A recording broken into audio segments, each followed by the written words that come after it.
Okay, it's couple Gundam on the shelf. It's just, sorry, camera's all reversed. It's right there. It's couple Gundam. Let's put some more Gundam on the shelf, because that'd be nice. Let's do that.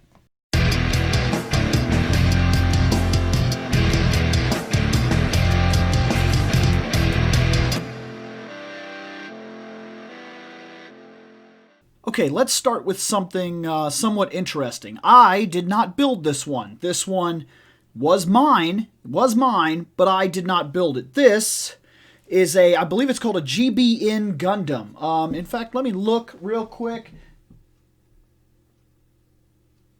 Yeah, GBN-base Gundam. I was right. This is interesting to me. I have not seen what this is from. I imagine it's from that Gundam Build Fighters.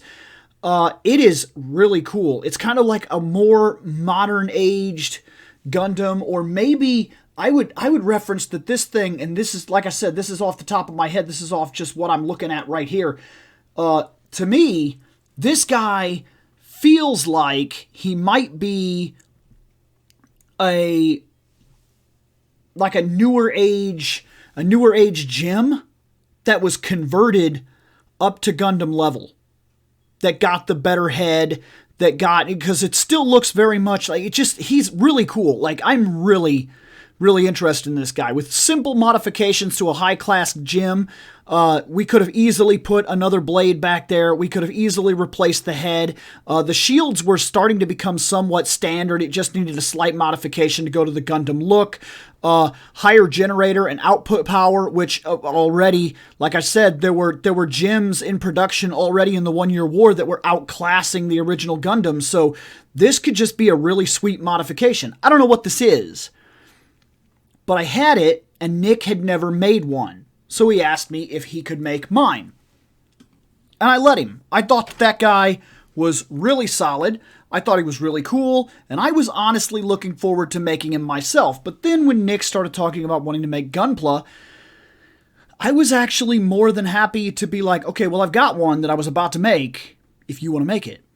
So I sat down with him, and we made that one. And then after we made that one, his second build, the second build of anything he ever made,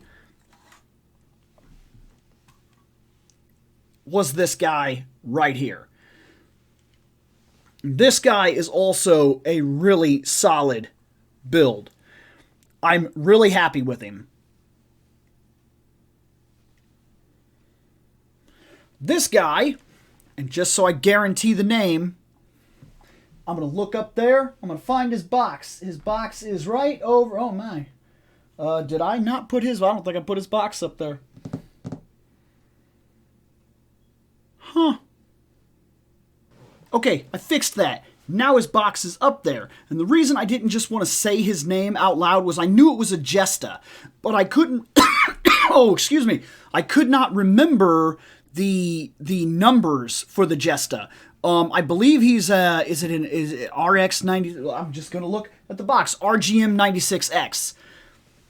Couldn't remember those numbers for the life of me. Now, I put on some of the stickers. He put on some of the stickers. This was something that he was a little worried about, was doing the stickers. I didn't turn on the lights. Man, this is just one weird thing after another for this video, isn't it? I'm going to turn the lights on. I'm back. I got the lights. And see how much better he is when I have the lights on. This is what I was talking about slowly but surely making the show better. Do you see the difference? Do you see that we can actually see him, that we can appreciate him together, that the camera could pick him up way better than it was already picking up, that the focus is sharper? Lights, even small changes to the show are going to make this better and better and better as we go. I promise to continue working on the show. If I'm going to do this, I'm going to do this. So look, I like this a lot. First off, he has one of my more favorite shields. I like the shield that actually has the gun things on the side or whatnot, or like a missile that it can shoot or something. We built this whole thing. I basically supervised the process. He put the whole thing together, and as he was putting it together, I kind of said, okay, well, this, you do this like this. This part's going to be hard. This is going to be pretty simple. No, those don't go together yet. And every now and then he'd be like, I'm looking at foreign here and looking at completely hieroglyphics, like massive foreign writing. And I'd look at the pictures for a little while, and then I'd be like, I've come across this issue before, because every Gunpla, that you build has a surprise in store for you. Almost every single one. There are some standard ones that you can build here and there, but man, once you start building them, you start realizing that there's a tough part to every single guy. Every guy has something that's going to be a bit of a pain in the ass. It's going to give you some trouble here and there, like whether their legs are weird or something like that. And he did have some weird parts in him, like the building the backpack was definitely different than others that I've seen. His calf here was a little more complicated than normal. The shield was pretty simple. Most of him was straightforward. The head was what I was worried about. I was worried the head was going to be tough. It turned out to be a lot easier than I had anticipated. But the neck joint was funny because the neck joint is built like other really good neck joints, and then after you put it all together, you like pull the neck off so that you could put this part on, and then you put the neck back down, and then that kind of flattens the neck to where he still moves his head around really well, but it doesn't move to the extent that it would have had the neck joint been left without that firmness. Maybe it's a good thing, maybe it's a bad thing. In fact, after messing with him for a little while and kind of posing him and whatnot, I would actually say it turned out to be a good thing. Sometimes what you're building, you don't realize the importance of the little steps that you're making. That was crazy. Until you've already made those steps. Now, when we finished him, I thought he was going home with Nick. I mean, this was Nick's model. Nick was given this guy for Christmas. Nick came over with this guy. Nick just wanted me to be there while he built it. I put on like he had trouble with the gun sticker, and there's that little bitty, itty bitty, tiny, ridiculous sticker for the head. It's like right there, that little gold dot. That was a pain in the ass. I got that in there for him and whatnot. I've just done more of these than he has. So I was there to kind of overlook the process. Now, when it was done, he said, "This is going on your shelf." I didn't expect that. I actually thought that it was going home with him. I mean, I don't know his setup in terms of how he's living right now. I just know he got a new bed and whatnot. So it sounded like he's kind of building area, and I figured maybe this was like a new thing going like the headboard or something. Well, he said, "This is going on your shelf." And I told him that the stickers indicate that they would like you to put the shield down as U008. And he was like, "Well, that's not what we're going to do." And then he put numbers on the shield, and then he handed it to me, and he was like, "It's going on your shelf." And it's just a small thing, but I thought that was cool. He did the shelf as U1989. The reason that's significant is that's my date of birth. What? What'd you say? Dude, I don't know where you went to school. I have no idea. Like, I have no clue where you went to school, stupid ass short hair Bill. But that is a 4. It's not a 9. It's not 1989. It's 1984. And First off, go back to school, learning damn numbers. Second off, it's your own birth date. You don't know your own birth date? Stupid ass Bill, long hair Bill, had come back, had to talk about stupid ass short hair Billy and grow some hair, stupid balding ass head, learn some numbers, go back to school, know your birth date, dumbass.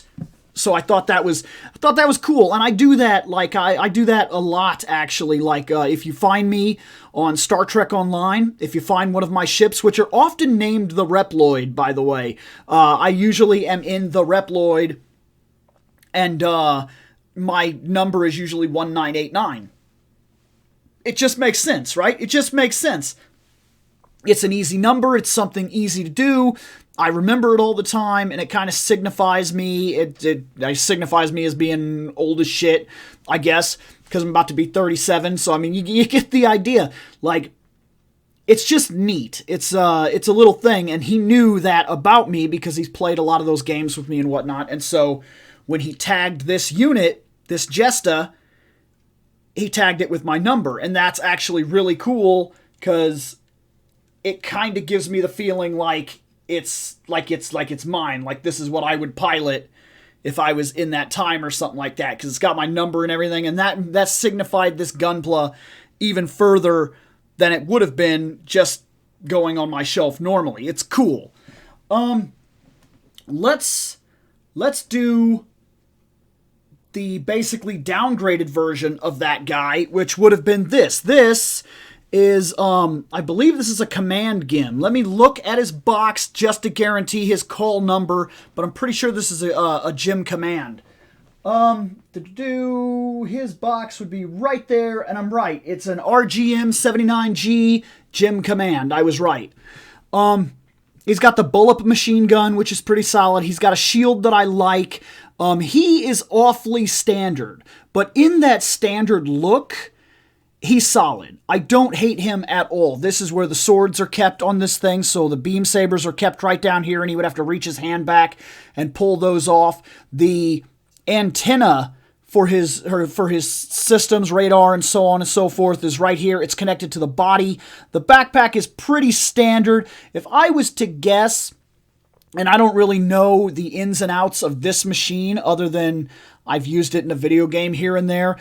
This is one of the machines that were in service and were not as comparable to Gundams, as far as I remember anyway. No guarantee on that. I'm no kind of Gundam expert. I'm a Gundam fan. There's a huge difference between a Gundam fan and somebody who claims to be an expert. You want somebody who's like outrageously good at knowing their stuff rather than just talking about why they love Gundam. You might be looking for somebody like Kakarot 197.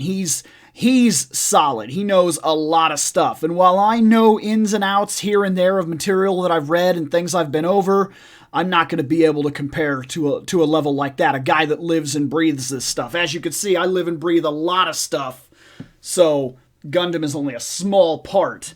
But this guy was super solid. He's also going on the shelf. I'm debating if we finish off the other guys or if we call this... I think we might call this episode. We only went over 3 units, so here we're also going to mention that she's going back on the shelf, of course, the little cute Gundam girl, and she's going back on the shelf, of course. Otherwise, we will wait. We will wait until the next video to discuss the rest of them, and we'll try to finish off the rest of the group next episode. If we don't, we don't. We have more to talk about. Get out of here. That was Wave 2. We have now added these items back to the shelf.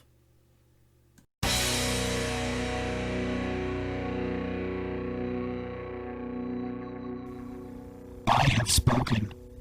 Take what you will from it.